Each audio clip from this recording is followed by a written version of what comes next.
Department లో వాళ్ళు వీళ్ళిద్దరే ఈ సమాజానికి రక్షకులు అంతే. అవును. కానీ ఆ 2 డిపార్ట్మెంట్ లో ఉన్నటువంటి వాళ్ళు అనుభవిస్తున్న నరకం వాళ్ళ జీతాలు నా దృష్టిలో చాలా వేస్ట్ అన్నమాట. తక్కువ. వాళ్ళకి ఇచ్చే చాలా తక్కువ. అవును. నరకం అనుభవిస్తూ ఉంటారు.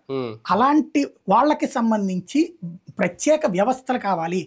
సైబర్ క్రైమ్స్, ఉమెన్ మిస్సింగ్ ఈ 2 కేసులలో ప్రత్యేక వ్యవస్థలు అవసరం. అవును.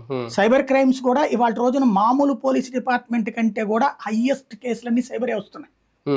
వేల మంది అన్యాయానికి గురవుతున్నారు. ఇవాళ ప్రతి ఒక్కడు సోషల్ మీడియాలో ఉన్నాడు.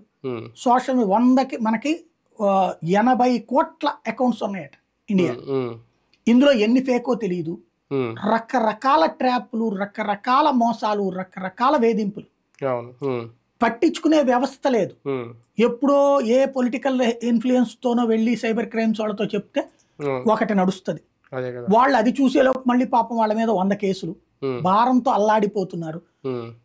ఇవాళ మామూలు పోలీస్ స్టేషన్లు ఎంత ఉన్నాయో అంత పెద్ద సంఖ్యలో సైబర్ పోలీసులు పెట్టాలి. దేశవ్యాప్తంగా ఒకళ్ళకొకళ్ళు అనుసంధానించుకోవాలా.